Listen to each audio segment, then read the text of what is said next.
आते ही सब अपनी कुर्सी से खड़े हो गए थे। वकील भी अपनी कुर्सियों से खड़े होकर अपने मुवक्किल की फाइल जज साहब को दिखाने लगे। मेरी पत्नी दाएं तरफ आखिरी कुर्सी पर काली चादर ओढ़े बैठी थी। उसके साथ उसके बाबा भी चेहरे पर गुस्सा लिए बैठे थे। मेरी नज़रें अपनी पत्नी पर पड़ी तो वो भी मुझे ही देख रही थी। नज़रों को घुमाकर मैंने एक नज़र उस पर डाली जिसकी वजह से आज मैं यहाँ बैठा था। वो मुझे देखकर नफरत से अपना रुख बदल गई। उसकी बिना वजह की नफरत मेरे अंदर एक आग सी भड़का गई थी। अभी कुछ दिन पहले ही तो मुझसे पूछकर मायके रहने गई थी, तब तो बिल्कुल ठीक ठाक थी। मैंने कहा 4 दिन बाद तुम्हें लेने आऊँगा। कहने लगी जैसे आपकी मर्जी। और दूसरे ही दिन सुबह सुबह अदालत का नोटिस देखकर मुझे अपनी आंखों पर यकीन नहीं आ रहा था। मेरी नींद तो नोटिस देखकर ही उड़ चुकी थी। उसने मुझसे तलाक मांगा। मुझसे दूर होना चाहती थी, मगर क्यों? पहले तो मुझे अपनी आंखों पर यकीन ही नहीं आया। मेरा दिल ये पढ़कर जोरों से धड़क उठा। मेरा दिल और दिमाग उलझ कर रह गए। हमारे बीच ऐसा तो कुछ नहीं हुआ था जो मेरी पत्नी टीना मुझसे तलाक चाहती है। मुझे लगा किसी और का नोटिस मुझे मिल गया, लेकिन घर का पता मेरा था, नाम भी मेरा था। मेरी पत्नी ने ही मुझ पर यह केस किया था, लेकिन उसने ऐसा क्यों किया था? सवाल मेरे दिमाग में तेजी पकड़ने लगा। मैंने फौरन अपनी पत्नी को फ़ोन किया। मैं इतना बेचैन था कि बता नहीं सकता था ऐसी भी क्या वजह थी, लेकिन उसका फ़ोन बंद था। मैंने अपने सास ससुर को कॉल की, लेकिन उन्होंने मेरा फ़ोन नहीं उठाया। मैं उसी वक्त अपने ससुराल पहुंच गया। दरवाज़ा मेरे ससुर ने खोला, जो मुझे गुस्से भरी निगाह से देख रहे थे और दरवाजे के सामने खड़े थे। मैंने कहा मुझे अंदर आना है, अपनी पत्नी से बात करनी है। वो गुस्से से अकड़ कर बोले कि तुम्हें जो कुछ कहना है अदालत में जाकर कहना। उनकी बात सुनकर मुझे हैरत सी होने लगी। वो तो मेरी बड़ी इज्जत करते थे। जब भी मैं उनके घर जाता 3-4 तरह के खाने मेरे सामने रखे जाते थे। मीठा भी जरूर रखा जाता। मेरी आओ भगत करने लगते थे। बार बार मुझे पूछते, बेटा कुछ और खाओगे तो बताओ, खाना तो ठीक से खाया है ना, भूखे तो नहीं रह गए। मेरे ससुर मेरे आगे पीछे रहने वाले शख्स थे, लेकिन आज मुझे यूं देख रहे थे कि जैसे मेरा उनसे कोई वास्ता ही ना हो। मैंने कहा ऐसी भी क्या बात हो गई है जो आप लोगों ने तलाक मांगा है? मुझे टीना से बात करनी है। मुझे उससे पूछना है कि उसने मुझे नोटिस क्यों भिजवाया। लेकिन मेरे ससुर ने मुझे अंदर प्रवेश होने ही नहीं दिया। कहने लगे मेरी बेटी तुमसे कोई बात नहीं करना चाहती, आइंदा हमारे घर मत आना। उनका ऐसा व्यवहार देखकर मैं उदास होकर वापस अपने घर लौटा था। काफ़ी देर ये सोचता रहा कि ऐसा मैंने क्या किया है जो सबका व्यवहार एकदम से मुझसे बदल सा गया है। मैं भी सोच सोच कर पागल सा होने लगा था, लेकिन मुझे कोई ऐसी बात याद नहीं आ रही थी जो मेरे और टीना के बीच अनोखी सी हुई हो। कभी कभार के छोटे मोटे झगड़े ही तो थे जो हर पति पत्नी में हो जाते हैं। मुझे 3 दिन बाद अदालत के सामने पेश होना था, मगर मैंने अगले ही दिन एक वकील के सामने मेरी पत्नी का भेजा हुआ नोटिस रख दिया। वो वकील मुझसे नोटिस की वजह पूछने लगा। मैंने कहा मैं इसकी हर ज़रूरत का ख्याल रखता हूँ और जो इल्ज़ाम मुझ पे लगाए गए हैं वो सरासर झूठे हैं। वो कहने लगा इतना बड़ा मसला नहीं है, अदालत सुलह करने का मौका ज़रूर देती है, और अगर तुम्हारी पत्नी की बात झूठी हुई तो तलाक नहीं होगी। न जाने क्यों, लेकिन मुझे वकील की बातों से तसल्ली नहीं हुई थी। मेरा दिल बेचैन सा था। एक ऐसे इंसान की दिली और दिमाग की हालत कैसी हो सकती है जिसे सज़ा तो बहुत बड़ी सुना दी हो, लेकिन उसे अपना जुर्म पता ही ना हो। और अब मैं कमरा अदालत में बैठा था। न जाने क्यों मेरी धड़कनें बढ़ने लगी थी। 4 दिन से मैं सोच सोच कर पागल हो गया कि हमारे बीच ऐसा क्या हुआ है जो टीना मुझसे तलाक मांग रही है। वो तो समझदार औरत थी। मेरे हर हालात में उसने मेरा साथ दिया है। तंगदस्ती में भी मैंने कभी उसके मुंह से शिकवा नहीं सुना। और अब तो मेरे कारोबारी हालात भी काफ़ी बेहतर हो चुके हैं। घर में भी कोई तंगी नहीं है। मैं अपने बेटे की भी सारी ज़रूरत पूरी कर रहा था। और अगर टीना ने तलाक ले ली तो मेरे बच्चे का क्या होगा? मेरा घर तो बर्बाद हो जाएगा। मेरे बच्चे की दिमागी हालत ख़राब हो जाएगी। या वो मेरे पास रह सकेगा या अपनी माँ के पास।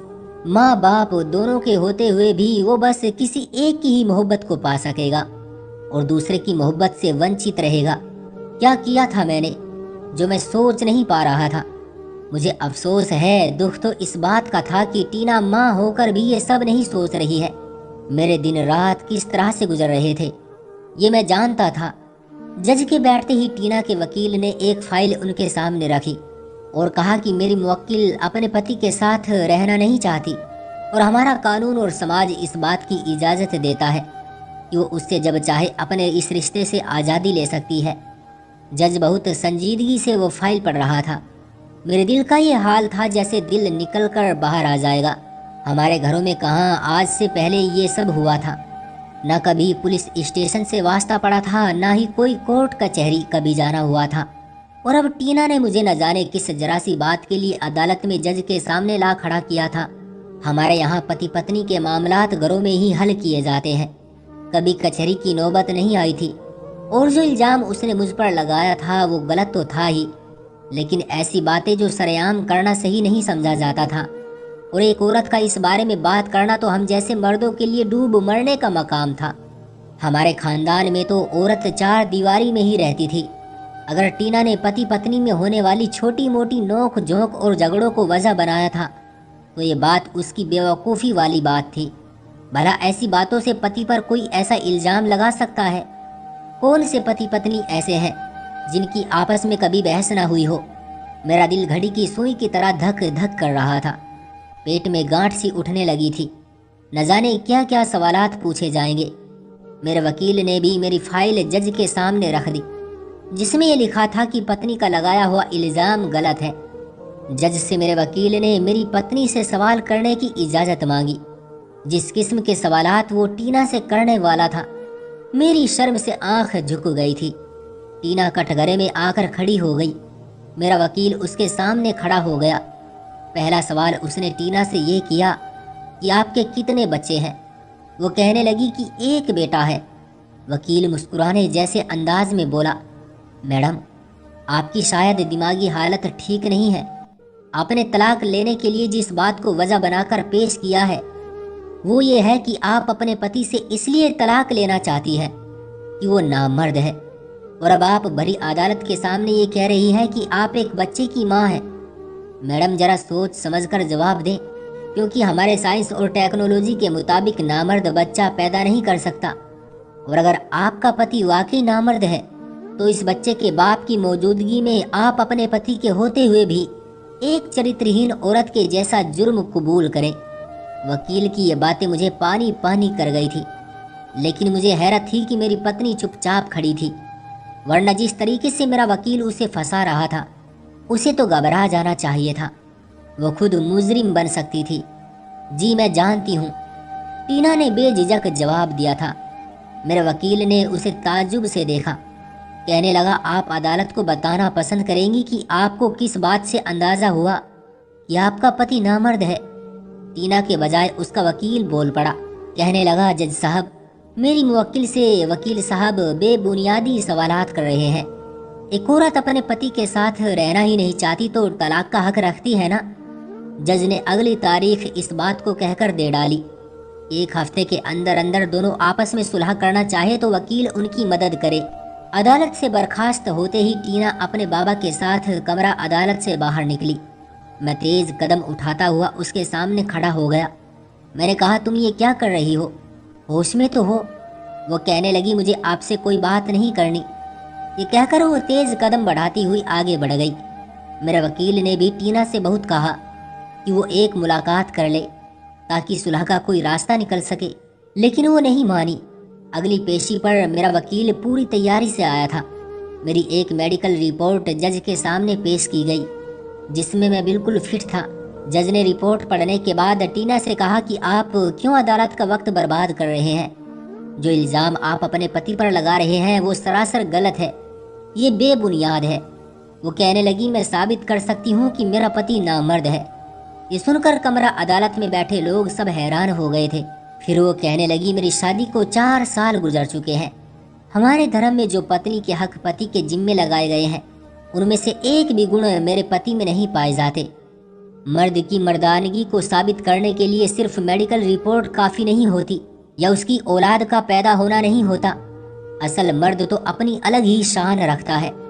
वो मर्द होता है जिसकी आगोश में औरत खुद को सुरक्षित समझे। जो औरत उससे बातें करे तो वो उसकी बात सुनकर खुश हो जाए। जो औरत की तकलीफ का एहसास करे। जैसे औरत के जिम्मे अपने मर्द के हर हुक्म को मानना लगाया गया है, इसी तरह मर्द की शान भी इसी में है कि जब वो घर में दाखिल हो तो उसे देखकर औरत खुशी से झूम उठे। लेकिन मुझे ये कहना पड़ रहा है कि मेरा पति गंदी गालियां बकता है। उसके काम करने में जरा सी गलती हो जाए तो वो मुझे कुतिया कहकर पुकारता है।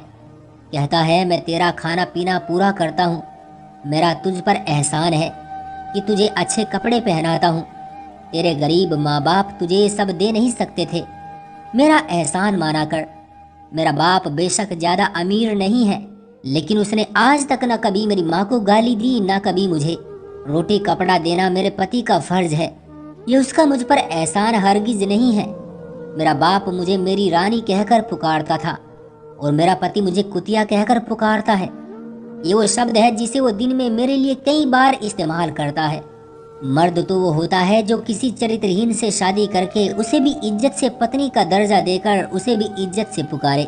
मेडिकल रिपोर्ट से मेरा पति बेशक मर्द है, लेकिन संस्कारी और इंसानियत के तौर पर वो मर्द कहलाने का हकदार नहीं है। कई बार अपनी पसंद का काम न होने पर ये मेरे मुंह पर थप्पड़ भी मार देता है।